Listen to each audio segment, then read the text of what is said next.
so you have this confidence crisis, which is just self-esteem, and then you have this mental health crisis, and they're happening kind of at the same time.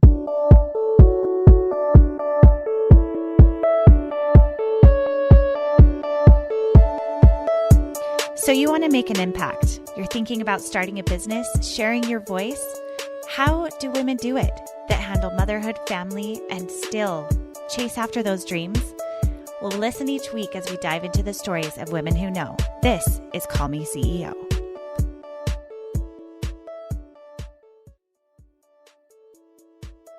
Hey everyone, today we're talking about building confidence in girls. If that's something that is of interest to you, or if you're a parent at all, what are some safeguards that you can put in place to help your child with social media, how to build very clear self-awareness, grounding, and actual products that can help your child see themselves the way you see them. So let's dive in.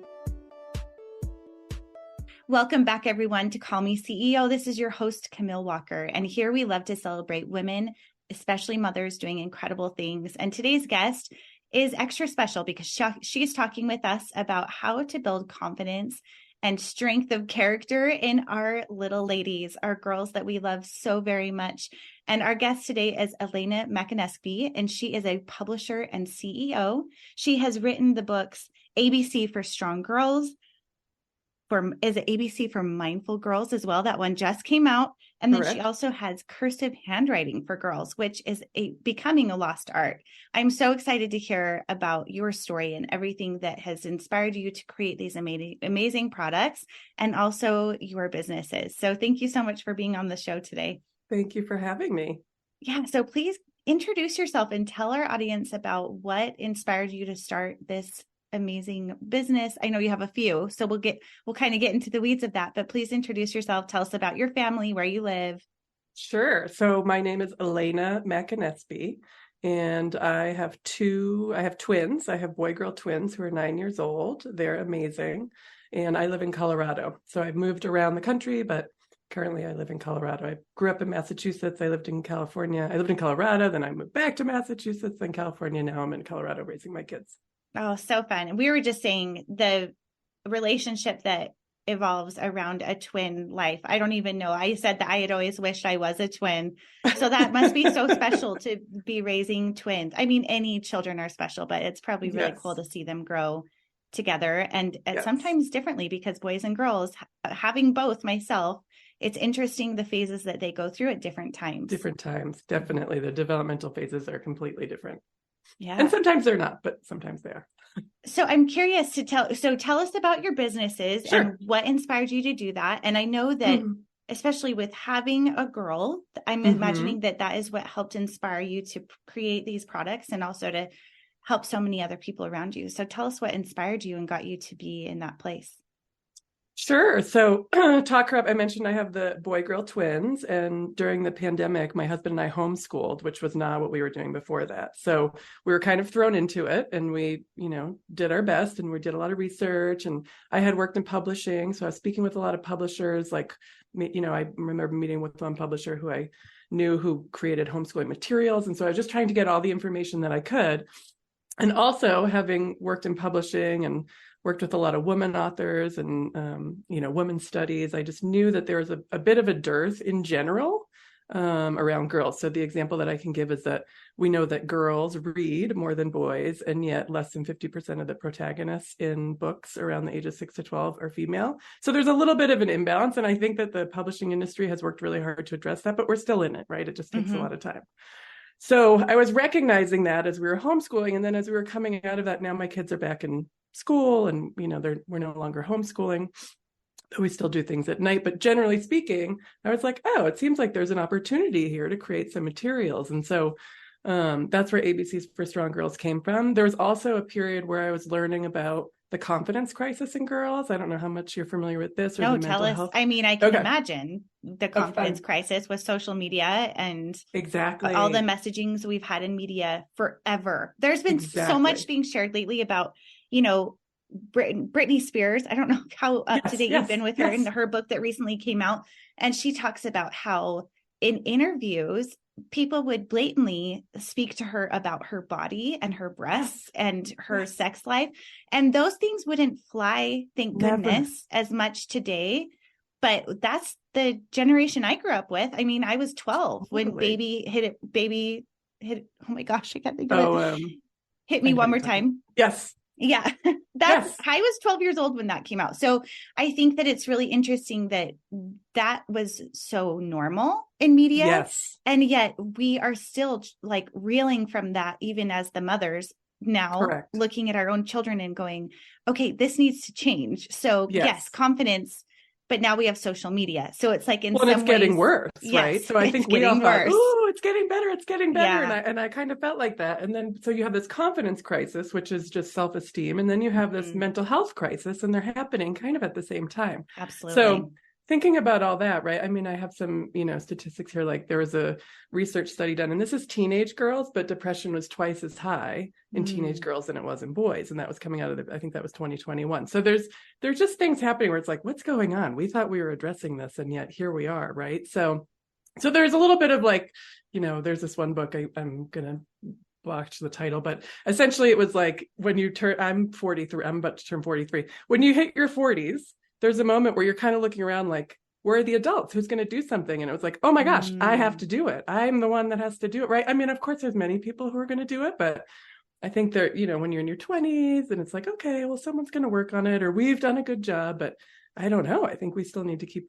at one point that baton is handed down. And for some of us, we get a latch on it sooner than later. And it's part of it. It's like, we're in this, we didn't necessarily make it, but we have to try the best we can to fix it. I think that, exactly. Yes. And you're right. That can happen with some people early on and later. But I think when you become a mom, I think it becomes really clear. Yes. There's a mirror that gets held up because you see reflection of what's happening in the media in your child's eyes.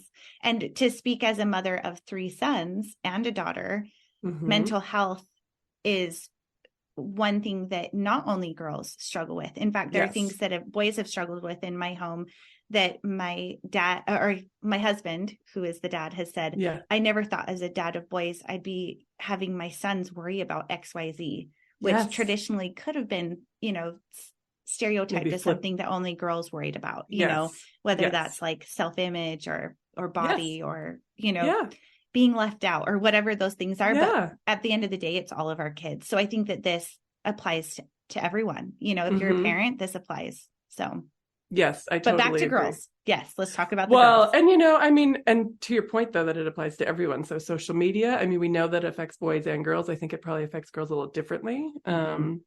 There's also the climate change and political upheaval. There's so many things that we've lived through that's so hard. It feels heavy. It feels heavy. Yeah. And so there's a little bit of like, how can we flip the script a little bit and change that, right? So it doesn't feel so heavy, or so that kids have the tools to deal with it. And so one of the things in doing a lot of research and reading and talking with people is that the earlier on we can talk to our kids, right? Even though it seems like big, heavy topics, just to kind of give them the tools of like, okay, can you identify your emotions? What does that look like? Yes. So that was a driving force of ABCs for Strong Girls and ABCs for Mindful Girls.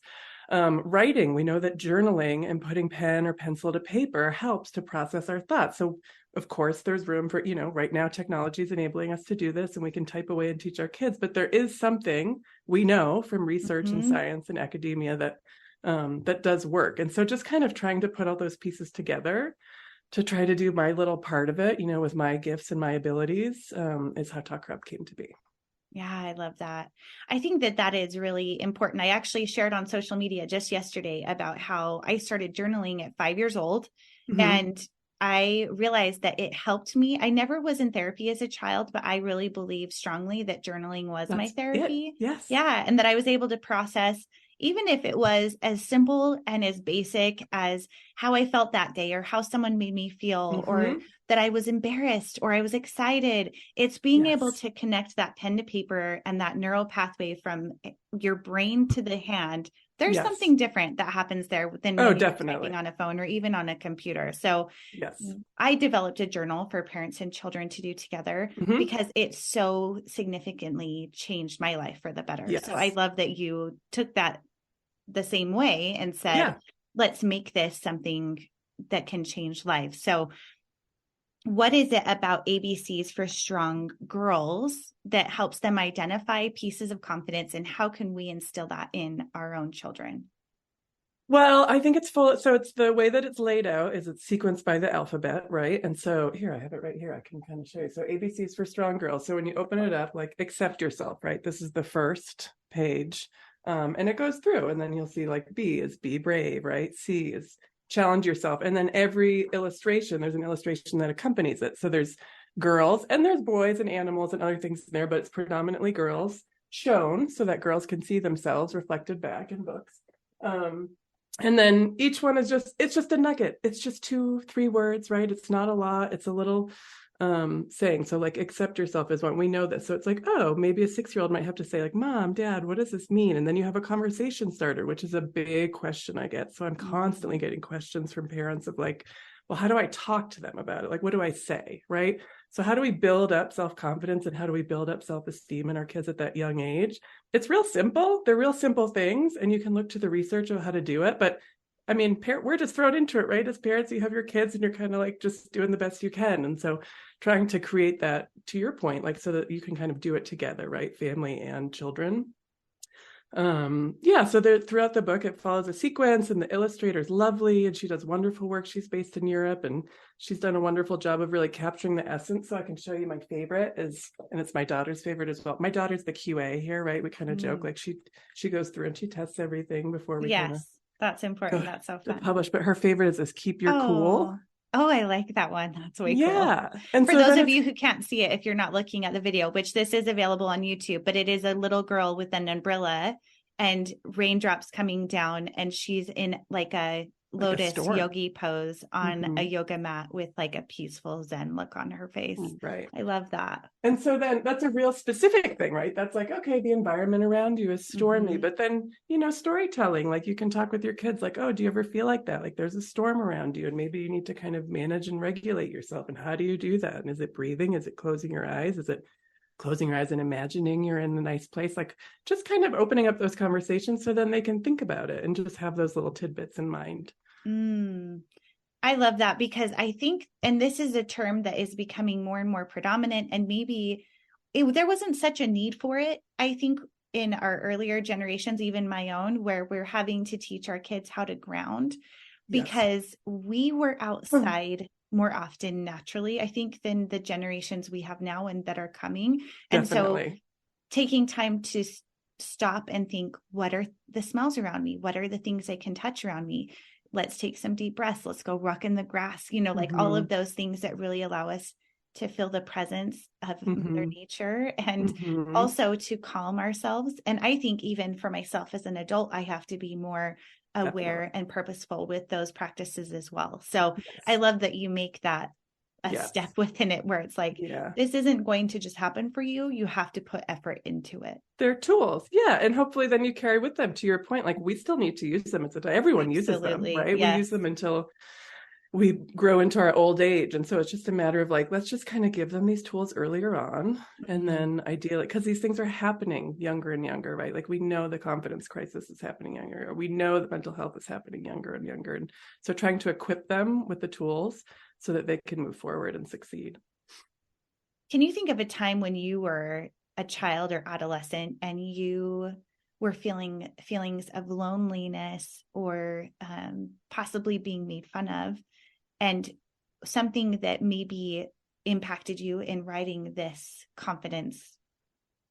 That's a good question. I mean, what I do remember, I don't necessarily remember a specific instance, but what I do remember is I was a latchkey kid, right? So I would come home, when I was really young, I would go to my grandmother's house. And then when I got a little older, I could go home. And for those of you, sorry to interrupt you, latchkey, it means that your parent wasn't home when you got home from school. And so you were a little bit fending for yourselves, where now they say kids are more monitored. So if you hear latchkey, it's you came home by yourself. Millennial. I think the idea is you had a key around your neck. I didn't have it around my neck, but I didn't either. But I was too. And so you'd come home and you'd make your snack and you'd watch TV or, do whatever it was that you're going to do. And so I would read books. So I think that's a big part of it, right? I love to color. I love to craft. I love to read books. And so One thing that I've read about and recognize now, and we're not quite there with my kids at their age, but a lot of people are, is now kids come home and maybe they're jumping on the iPad and on social media. And so if they're getting bullied at school or they're feeling like they're isolated or ostracized, it just keeps happening on the phone, right? Because now there's social media or text messages where it continues. Whereas when we would go home, like I could turn that off. I could kind of put up a wall. I could be with my grandmother or be by myself and be with my books and try to kind of escape, right? Or maybe I was journaling, maybe I had my diary, maybe I was drawing. And so trying to create those environments and recreate those environments, even if it's not, for me, it was probably going to be many, many more hours than my kids will have access to just in this day and age, but just trying to continue on with that because I do think, and again, we know from the research that that's really important. Yeah, I love that. I know for me and my kids personally, we do not have them on social media. My 15-year-old is on Be Real. And even that there have been times when I'm like, okay, we need to turn that off because it's very much lets you be aware of who your friends are with. And maybe if you're there or not there too. Exactly. Right. So, but you would never have known, right? You would never have known. And so I even think about, man, when I was in high school and the love of my life broke up with me, had I seen pictures of him with his new girlfriend a week later, I would have been crushed, and it's something where that in your faceness of it is so different from what we had, where there were boundaries built around us without us having to try. So I think as a parent, it's really important for us to create clear boundaries of what that looks like. And I promise you will get resistance. I promise you will. Yes. Because having a 15 and now a 13-year-old and now my 10, I know, because they're like, oh, but no, I'm fine. I'm fine. I actually just saw this advertisement just this last week where it had a teen girl who was looking at her phone, and from the commercial, you're like, something's off. Like she looks weird, but you can't quite place it because the room is dark.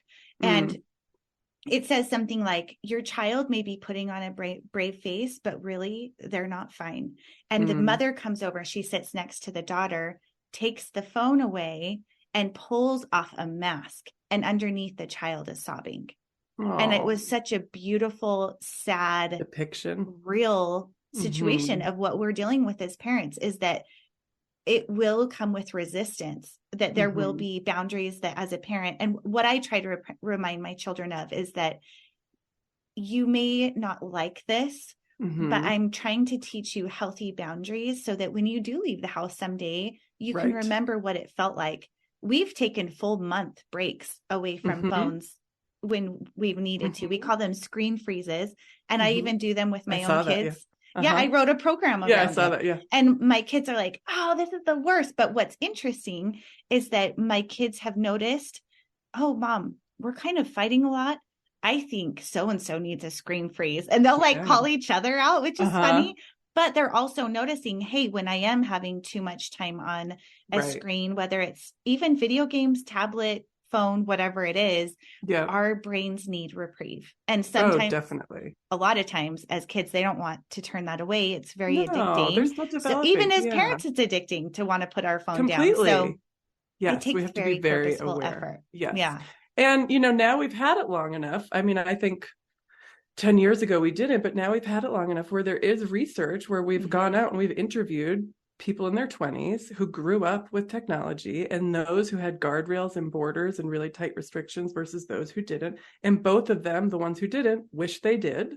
And the ones who had all those restrictions are glad they did. Even at the time they didn't, right? They definitely, when you're 15 years old, you don't want that. But now as they're older, it's like, oh, this all makes sense. And they can see the difference. So yeah, it's hard as a parent, I think, to implement those guardrails and those rules, but it makes a big difference. We've done the same thing where we say, okay, I mean, I remember when my kids were 7, we said, no more screen time till you're 8. It was months. It was like many, many months, right? But we were kind of getting into this, like the Minecraft immersive video games that was never ending, right? There's no end. Yep. They're made to be that way. Yeah. Oh, yes. And it was just, as soon as we would turn it off, it was like a fight every day. And the conflict was just too much to have in our house. So yeah, we did that. And same thing. Our kids were like, after like a week, they didn't even really care. Like at first it was a big deal, but then they figured out what to do. And yeah, it worked out well. It was harder for us. It was definitely harder for us as parents. No, that's true. They're like, you think, oh no, I'm gonna have to entertain them. But what's interesting, and I feel like I'm even in this, as you're saying that, I'm like, we should probably do one again. Like every so often, I'm like, we should do it again. Because I think what's really interesting is that for one, they will in the beginning come to you and say, I'm bored. And I say, well, that's okay. That's a good thing. And one thing I have said is only boring people are bored. And they hate that because it like makes it put it on them a little bit. Yes, and I'm like, there's plenty to do. You have friends, you have books, you have, games and Legos and all the things. But it is a skill. It's like strengthening that muscle back up about, okay, well, if I am with my own thoughts, what do I want to fill them with if they're not being impeded upon? Right. Yeah. One thing I wanted to ask you before we wrap up here is if you had any advice about building confidence in girls, what has been the most impactful resource or maybe response to the book that you've written that's been, fulfilling for you in creating these resources? I mean, I really think it's around the communication piece, right? And it doesn't always just have to be like, it's not like every day at 3:00 you have to sit down and have a talk. It's just like making sure that those lines of communication are open. So even this conversation that we're having, like have those conversations with your girls. Like social media is really hard because when I was growing up, I would just, like I said, come home and read my books, and that might not necessarily be the experience that you're going to have, right? So again, I kind of focus on the 6 to 12-year-olds. So that you can prepare them as they go in to the older ages of what to do. So that seems to be the biggest, like, I get really excited when I hear it. And a lot of moms have said to me, like, they're the best conversation starters because it's just, they're just right there. And maybe some of them might be a little over their heads and then you have to talk about it. Or like the one I showed you with Keep Your Cool, they get it, right? And then it starts to open up conversations about maybe one time when they had to try to keep their cool. So I think really, and, I have a master's in communication and I was in publishing. And so I think that is just, what is it? Do you remember Mr. Rogers? Yes. Yeah. So a friend of mine recently told me that he used to say, if you can, what was it? If you can mention it, you can manage it. So if you can say it out loud, if you can talk about it, right? It just opens that door up. And then hopefully what that does, and again, the research shows that it does, but start those conversations early on. And then as they get older, like, you have a 15-year-old or an 18-year-old, they might not come to you as often, but they know they can come to you. Yes. Yeah. Yes. If there's one thing I've done right so far, knock on wood, it's keeping those conversations open because I love that my teens can come to me and talk about the hard things. And I even just had the sex talk with my 9-year-old. And it was so funny last night. My husband asked me something. He's like, do you like this one or this one? I'm like, I like that one. I like it because it's sexier. And my son says, oh, mom already talked to me about all that stuff. But it was like he could mention it in a casually, like in a way. Yeah, it's in and I was like, oh, well, conversation. this is a little bit different when it just means it's good looking, and attractive. Yeah. But I loved that he just kind of was like, oh yeah, now I know. Like now I'm in that, Yes. But what's really cool, I think, is that especially with that, even that same child is one of the major problems or situations that we ran into is he was having very big outbursts and like not communicating and like kicking and screaming. This was when he was like 3. Using other behaviors, right? Yes. And one of the very first things when we did therapy with him was learning how to identify emotions. Yes. And so this practice, especially for these younger kids, is there's a printout that you can get from the internet where it says like a range of emotions and it has and it's colorful. We have it on our fridge. It's like 15 faces. It's amazing. Yes. Yeah. And you can go through and say like, what's the difference between anger or frustration or overwhelm or embarrassment or scared or frightened, Right. And I think that is so, and then the practice was identifying 3 emotions at the end of the day. I would have to mirror that for him. So for example, today I felt scared when our dog got out of the house and I was afraid he was going to be lost. And then today I felt happy when you came home from school and I got to give you a big hug. And then after you mirror the 3, then they mirror the 3. And as you do that, you can also try a little bit trickier ones. Like today I felt nervous, or today I felt petrified. That's Ooh, a yeah, that's a different good word, word. that nervous Yeah. is different, but Right, kind right, of similar, right. Anyway, so I just love that you're bringing this to conversation Thank and you. giving Yeah. tools to people, especially parents, to use in their hands, because information is power. And Yes. with so much information that our kids are getting every day, it's a bombardment of information. I mean, I think I heard last week that we get the amount of information in one day that people 100 years ago would get in a lifetime. Like, yes. Yes, we're just like drinking through a fire hose. Like, Yes. So to be able to slow it down and be yes. mindful in color and talk about these words and talk about confidence and how we can really settle into who we are is just so Yes. impactful. I'm so grateful that you've put together Yes. this resource. Oh, thank you. And thank you so much for having me. I'm glad we were able to talk about all these things. It's a wide ranging, right? There's a lot to deal with, but I feel like we have to deal with it for the next generation. Absolutely. Well, please tell our audience where they can find you and your resources and help support you. Sure. So you can go to talkherup.com. So TALKHERUP.com. The books are on there. More to come next year. I'm excited to publish more books and help more families. So you can find me there. And of course, I'm on Instagram. Talk Her Up is on Instagram. We're on LinkedIn. We're on the socials. So just look for Talk Her Up. Perfect. Well, more power. You know that a girl who creates a podcast about women empowerment, this is like right up my alley. So I'm so grateful. And thank you so much for being on the show today. Thank you so much for having me. I appreciate it. Hey, if this is your first time here, make sure to subscribe. I would love to have you be here to celebrate women and mothers developing amazing products and businesses. Thank you so much for being here, and feel free to leave a comment below of ways that you help build confidence in your child. Thank you for listening to this episode. I really appreciate it. If you could please leave a comment or review or share this with someone who would benefit from this episode, it would mean so much to me. Helping to build other women and especially children is a big passion of mine. And if you want to check out my Time for Us journal, the link is below. And thank you so much for being here.